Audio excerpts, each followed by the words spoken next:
Bonjour et bienvenue à Procure en parle. Je suis Kim Sullivan, votre animatrice aujourd'hui. Et avant d'aborder le sujet, j'aimerais souligner que ce webinaire est rendu possible grâce à nos généreux dons et à nos précieux collaborateurs.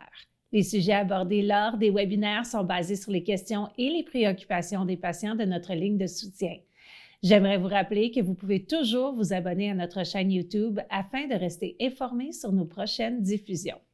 Aujourd'hui, j'ai le plaisir de vous présenter Madame Guylaine Gélina-Martel, sexologue et psychothérapeute. Guylaine, bienvenue et merci de participer à ce webinaire. Bienvenue, ça me fait plaisir. Nous allons commencer avec une question quand même assez simple. Je suis curieuse de savoir quelles sont les situations les plus courantes quand ça vient à l'intimité que vous voyez dans votre bureau lorsqu'un patient vient après un diagnostic de cancer de la prostate? Bien, le motif de consultation principal, c'est souvent toute l'adaptation après les traitements d'un cancer de la prostate. Les traitements vont interférer avec le vécu érotique et sexuel. Donc, l'homme va avoir besoin de venir consulter une sexologue pour venir parler de tous les changements, puis ses craintes, ses préoccupations par rapport à son futur, de sa sexualité. C'est le principal motif de consultation, puis aussi de voir comment le couple va s'adapter dans leur intimité par la suite avec les impacts, les conséquences des traitements. Parlons des changements, vous avez mentionné, selon vous, est-ce qu'un homme peut se préparer mentalement à ces changements physiques qui va arriver avec le traitement du cancer de la prostate, puis si oui, comment?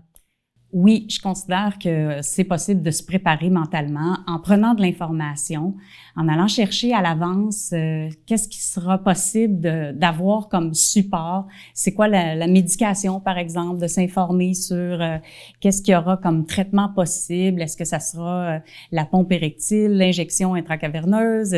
De s'informer, puis aussi d'oser d'en parler dans le couple, de se préparer comme ça en disant, ben comment on va faire ensemble pour rester proche, pour rester connecté, si l'érection est pas présente, que ça soit temporaire ou que ça soit permanent, comment on va faire ensemble? Donc, peut-être l'aborder déjà à l'avance, puis se dire, ben si ça revient pas, comment qu'on va composer tous les deux à cette réalité-là? Comment moi, je vais continuer d'avoir une vie sexuelle?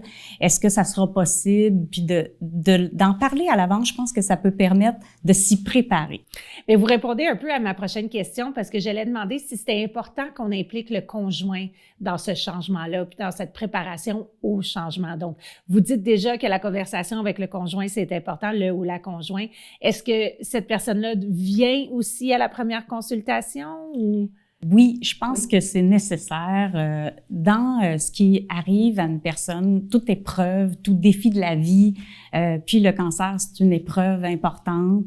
Je pense que c'est essentiel qu'on implique la personne avec qui on partage notre vie pour recevoir du soutien, du support, puis que la personne soit mise au courant de qu'est-ce qu'on est en train de traverser. Puis ça va aussi permettre, dans les rencontres, quand on consulte la sexologue, d'arriver en couple aussi. Fait que les rencontres peuvent se faire en rencontre de couple pour permettre aussi à la partenaire, au partenaire de voir comment ça amène des changements dans la dynamique sexuelle dans le couple. Donc, oui, on implique parce que ça a aussi des conséquences sur la partenaire. Oui. J'aimerais qu'on parle d'intimité parce que je sais qu'on dit souvent même dans un couple de tous les jours que la conversation, ça bâtit l'intimité. Est-ce que vous pouvez me définir l'intimité et est-ce que l'intimité peut remplacer la sexualité peut-être dans un cas où est-ce que la sexualité devient plus difficile? Ben oui, je peux définir l'intimité. Donc d'abord, l'intimité, il y en a plusieurs formes. Il y a l'intimité émotionnelle, affective, psychologique, l'intimité spirituelle. Il y a l'intimité physique qui est de se toucher. Donc on est intime. L'inverse de l'intimité, c'est la superficialité. Donc une relation superficielle, c'est qu'il n'y a pas d'intimité. Donc, pour l'intimité plus spécifiquement sexuelle, c'est d'avoir confier à l'autre qu'est-ce qui nous fait plaisir sexuellement, qu'est-ce qu'on aime, nos goûts, nos préférences, de se caresser les zones érogènes. C'est ça qu'on entend par intimité sexuelle. Okay. Mais l'intimité affective, psychologique, c'est aussi connecter puis se révéler dans la vulnérabilité de manière authentique, sensible. Ça, c'est de l'intimité. Fait que ça serait ça les grandes différences. Puis comment que le traitement de cancer de la prostate peut affecter cette perception-là de l'intimité émotionnelle et physique chez l'homme? Oui, ben c'est un peu plus évident. C'est ça, c'est que le cancer de la prostate va venir amener des craintes sur l'intimité plus sexuelle, puis souvent la personne va mettre ça tout ensemble. C'est comme si l'intimité est toute vue comme étant la même chose, puis on va parfois imaginer qu'il y en aura pas de sexualité possible si l'érection est pas présente, mais c'est possible de garder et de conserver une intimité amoureuse aussi, de manifester de la tendresse, de l'affection, de s'écouter, de passer du temps de qualité ensemble aussi. Et ça peut se maintenir aussi, l'intimité sexuelle peut se maintenir parce que même si il n'y a pas de possibilité d'avoir une érection suffisamment rigide pour une pénétration, c'est une pratique sexuelle, mais c'est pas toute la sexualité. L'intimité sexuelle est aussi plusieurs caresses qu'on peut se faire sur le corps. Il y a d'autres zones érogènes aussi qui peuvent être caressées pour entretenir cette intimité-là sexuelle.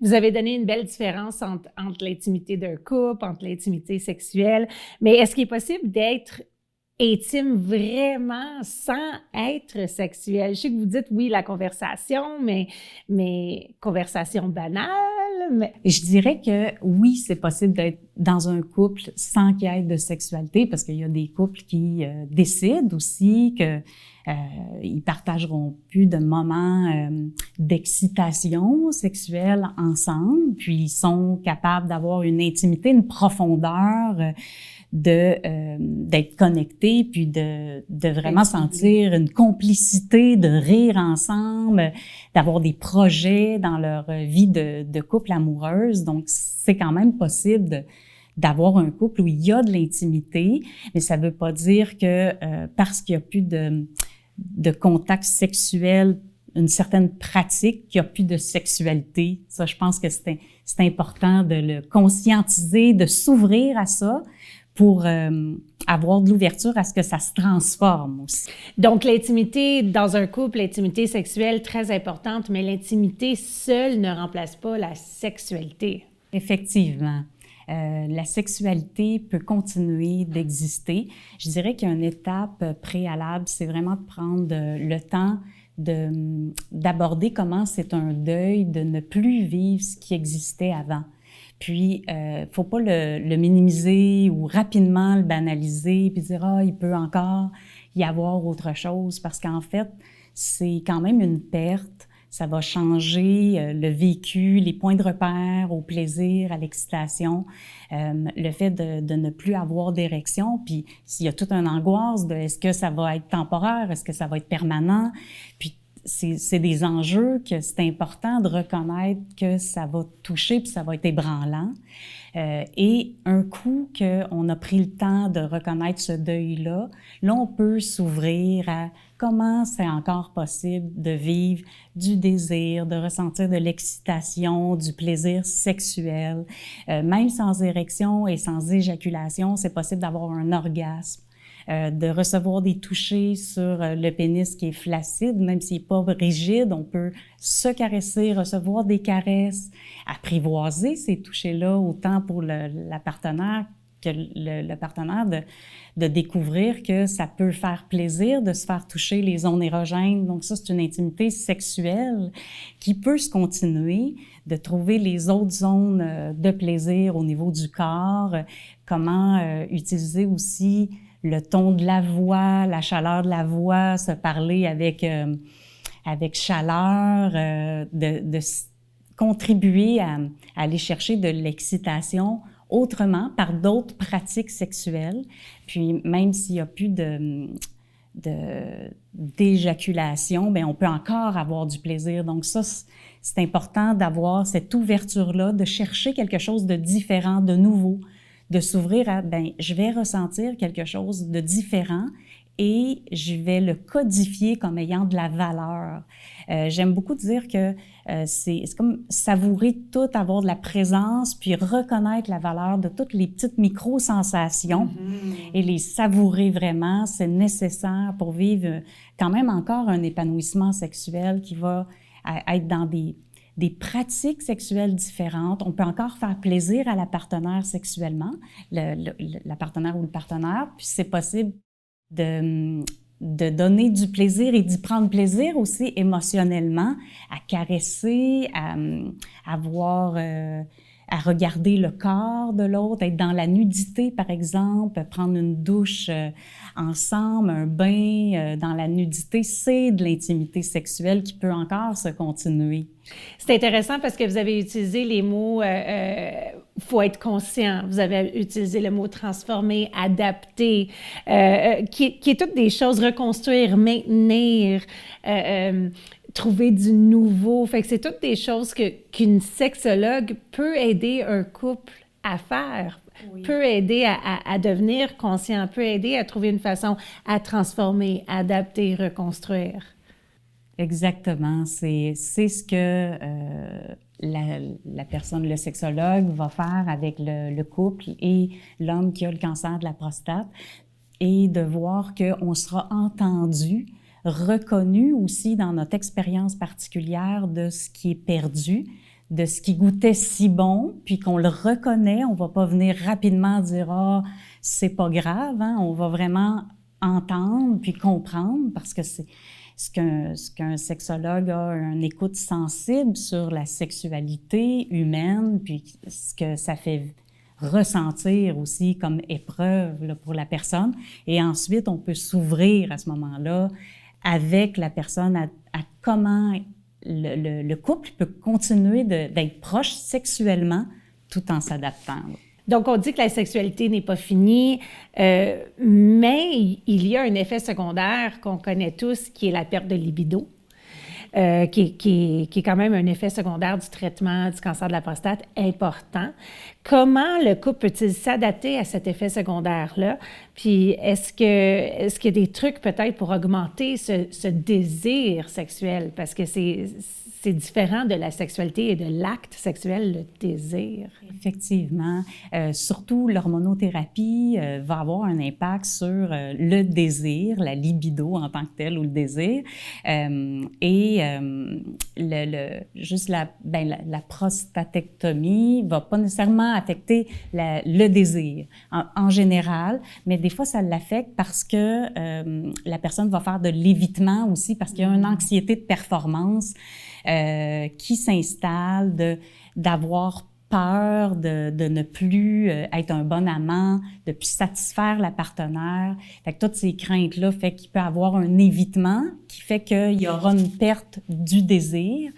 Je dirais que ce qu'on peut faire, c'est d'abord voir comment on peut être motivé. Ça peut être par si la libido ou le désir est absent, on va trouver une façon de se motiver par le sentiment amoureux, par exemple. Ça pourrait être une source au désir, en se donnant du temps aussi de qualité pour se séduire dans la relation. J'allais poser, ma prochaine question était justement, c'est intéressant que vous dites ça, parce que la sensualité et la séduction fait partie de l'intimité. Est-ce que vous avez des suggestions pour un couple qui cherche à réintroduire cette séduction-là, cette sensualité-là? Oui, la séduction va prendre le bord pendant la maladie, pendant les traitements. On devient plus une personne malade, hein, qui a des traitements. Puis la partenaire va être une aidante naturelle. Donc là, ça nous désexualise. Alors ça, c'est intéressant de garder en tête que oui, transitoirement, on va peut-être pas avoir la tête trop à avoir un état d'esprit érotique, mais on peut se remettre dans l'ambiance en prenant le temps de refaire ensemble qu'est-ce qui éveillait le désir avant la maladie, avant les traitements, puis on peut se questionner dans la relation, qu'est-ce qui nous faisait ensemble connecter, qu'est-ce qui nous mettait dans l'ambiance, puis chaque couple a sa petite recette ou ont plusieurs recettes qui fait que ça leur permet d'aller dans cet état-là d'esprit de... Ou trouver une nouvelle recette. Ou d'en trouver une nouvelle pour voir, ben aujourd'hui, qu'est-ce qui nous mettrait dans l'ambiance. OK.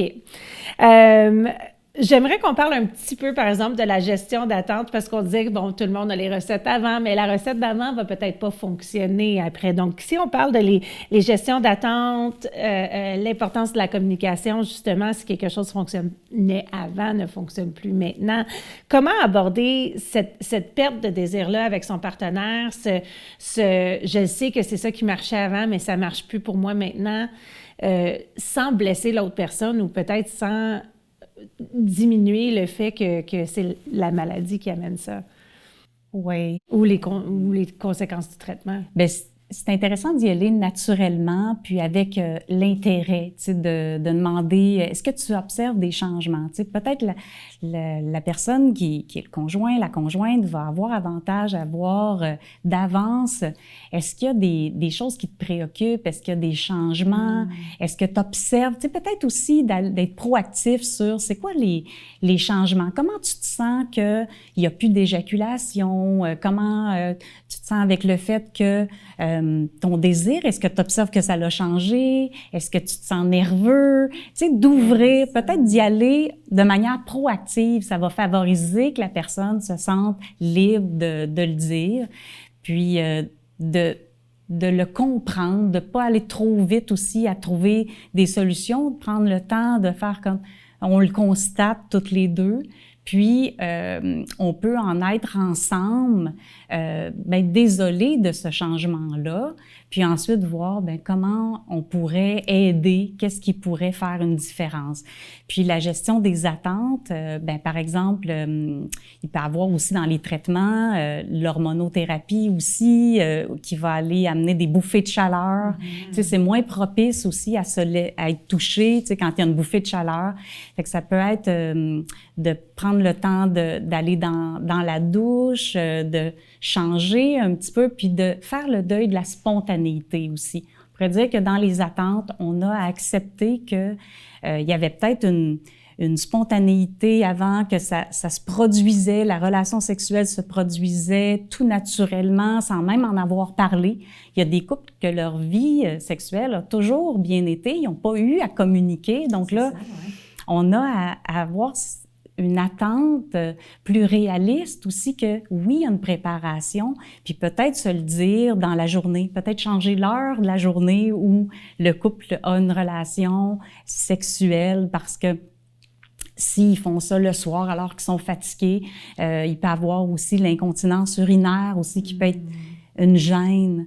On peut aussi le dire, ça. Ah, ça me gêne. Il y a possibilité de mettre une couverture pour être moins intimidé de la situation. N'en parler de qu'est-ce qui gêne, les changements aussi de la morphologie, l'image corporelle qui peut avoir changé avec les traitements.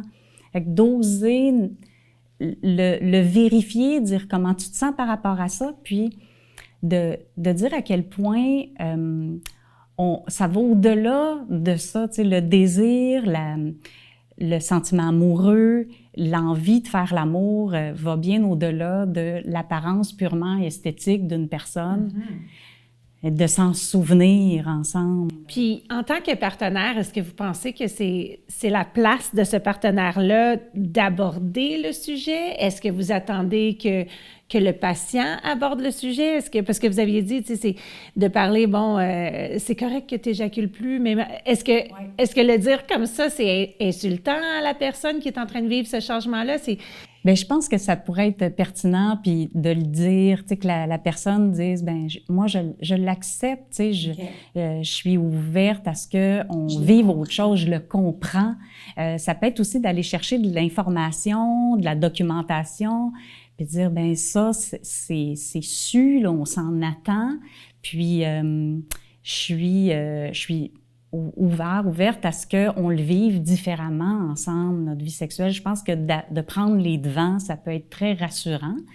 Puis, de dire, tu sais, quand tu as envie d'en parler, de l'ouvrir, tu sais, d'ouvrir la porte à si c'est un sujet que tu as le goût de me parler, j'ai envie qu'on s'en parle. Je sais que c'est gênant ou que c'est pas facile, c'était pas dans nos habitudes, mais je pense que ça va être nécessaire qu'on l'aborde, ce sujet-là, qu'on le réaborde, parce que c'est en transformation.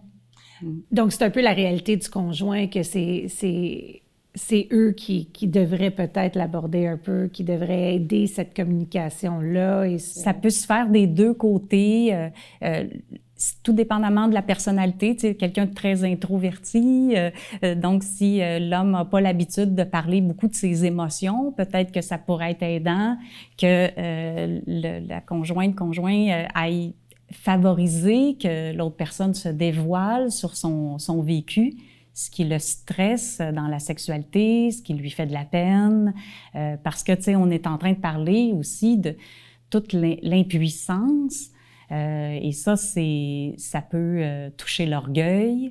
Donc, oui, peut-être que de prendre les devants, ça va favoriser qu'il puisse se confier. Quand on vous consulte en tant que sexologue, est-ce que souvent les conjoints sont pas ouverts, mais je dirais réveillés à la réalité de ce qu'eux vont vivre? Oui, la majorité, je pense que la personne va être consciente qu'il y a quelque chose qui sera plus présent, puis que le désir est encore là aussi chez l'autre. Hein. Il n'y a pas eu de traitement, il n'a pas reçu de diagnostic de cancer. Hein. L'autre personne a encore toute sa sexualité pleinement active. Donc, la personne s'attend qu'il y aura des changements, mais je pense qu'elle espère qu'il y aura possibilité de continuer de vivre ça ensemble aussi. Il y a des partenaires qui sont gênés d'avoir du plaisir quand l'autre en a plus de la même manière qu'avant. Mm-hmm. Donc, la personne elle a à se donner le droit de continuer, d'avoir ses jouissances, l'intensité de son excitation, son désir, son orgasme peut être encore là, même si pour l'autre, ça l'a changé. Puis souvent, un homme qui a eu des traitements du cancer de la prostate va apprécier, faire plaisir à l'autre.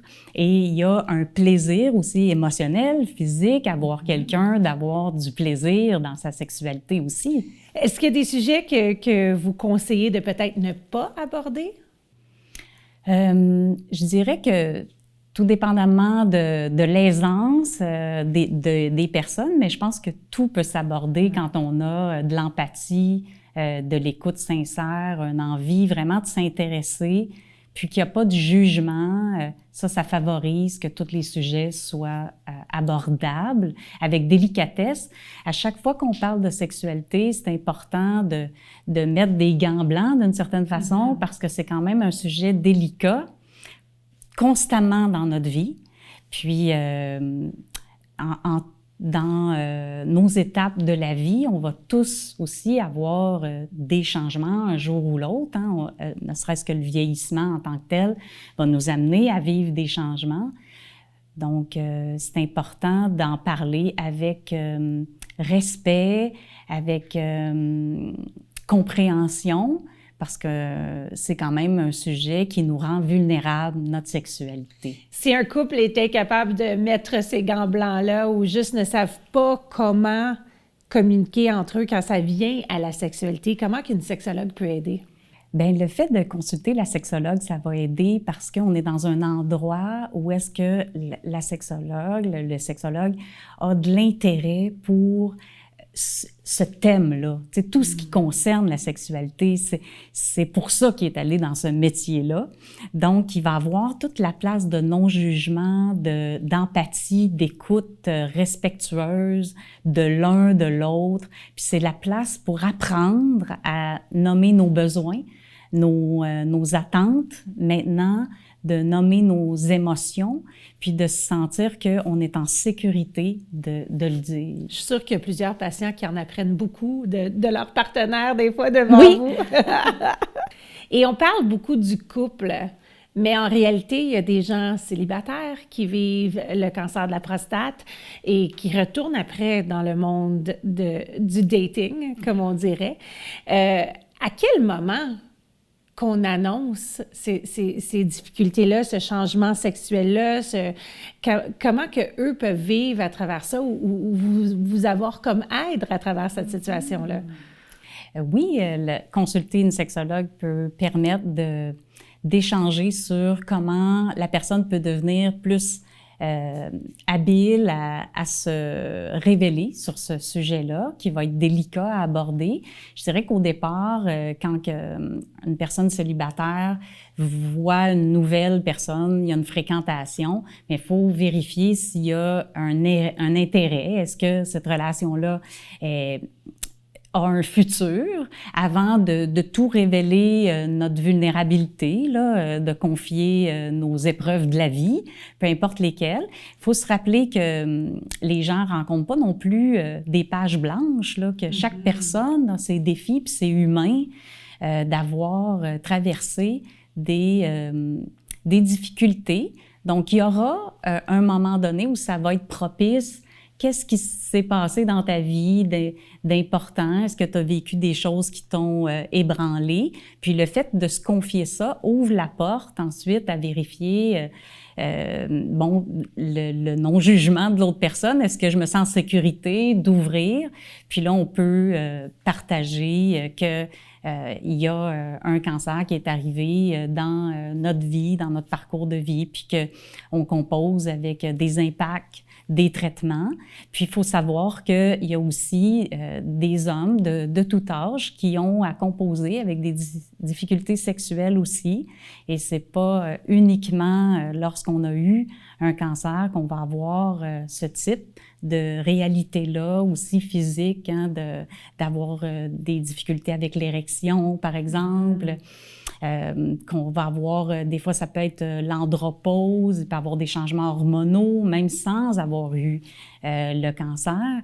Donc, une personne célibataire va avoir à se confier sur ce qui y arrive. C'est intéressant ce que vous dites parce que quand ça vient à les personnes célibataires puis au monde du dating, on s'entend que la sexualité, des fois, prône l'apprendre à se connaître, tu sais, ou qu'il y en a un qui vient peut-être avant l'autre, ou que ça... Donc, les plus grosses conversations peuvent arriver avant. Oui, je pense qu'idéalement, si quelqu'un a à confier ce qui l'inquiète, puis ce qui sera une partie insécurisante, hein, de s'ouvrir puis de se mettre à nu. Donc, peut-être ça peut être préférable de se mettre un petit peu à nu émotionnellement avant de se déshabiller complètement. Très bonne réponse, j'aime ça. Puis j'assume qu'aussi ça facilite la chose, ça facilite à bâtir l'intimité avec cette personne-là parce que c'est un lien que tu viens provoquer. Oui, oui, puis ça l'entretient déjà de l'honnêteté, de commencer la relation en y mettant de la vérité. Bien, on met les bases en place pour avoir une relation où il y a de l'intimité vraiment psychologique, puis qu'on va pouvoir être vrai puis authentique dans la relation. Ça crée déjà un petit désir juste là. Oui, ça contribue. Moi, je trouve que l'intimité émotionnelle va contribuer à éveiller le désir. En tant que patient ou partenaire de quelqu'un qui a vécu le cancer de la prostate, comment peut-on cultiver une attitude positive envers la sexualité, les changements qui vont venir avec cette sexualité-là, puis maintenir cette connexion émotionnelle au cours du processus du diagnostic au traitement ou après? On peut cultiver une attitude positive en étant peut-être pas trop rapidement dans le positif, nié non plus. Donc, peut-être prendre... Accepter le deuil. Oui, prendre le temps. Je dirais que ça c'est un conseil que je trouve important, de s'arrêter à reconnaître l'épreuve, ce qui est douloureux, ce qui fait mal, ce qui est insécurisant. Puis ensuite, on a de la place, après qu'on s'est senti compris dans ce qui est plate, on est plus ouvert à aller vers le positif. Fait que souvent, ça prédomine, le reflet empathique doit prédominer la confrontation à qu'est-ce qu'on peut faire d'autre d'heureux malgré tout, là. Et dernière question, si vous aviez un conseil à donner, admettons, à deux patients qui sont devant vous en ce moment, deux individus, un patient, un partenaire, un message à leur transmettre après le traitement du cancer de la prostate afin de retrouver cette intimité-là, ça serait quoi?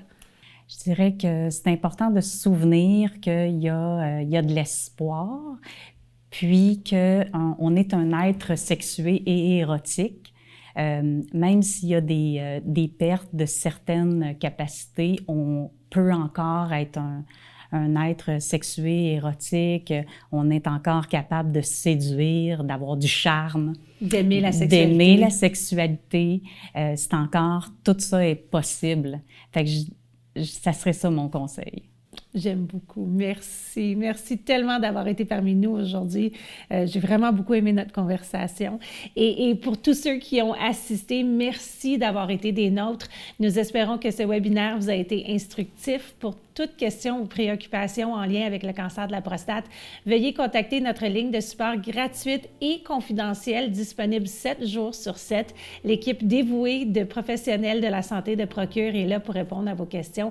Et vous pouvez également visiter notre site web procure.ca. Encore une fois, merci à vous et merci à vous. Bienvenue, ça me fait plaisir. Merci. Nous remercions chaleureusement nos partenaires et collaborateurs pour avoir rendu ce webinaire possible. Pour accéder en tout temps à des outils et ressources au sujet du cancer de la prostate ou pour faire un don, rendez-vous sur procure.ca. Merci pour votre soutien.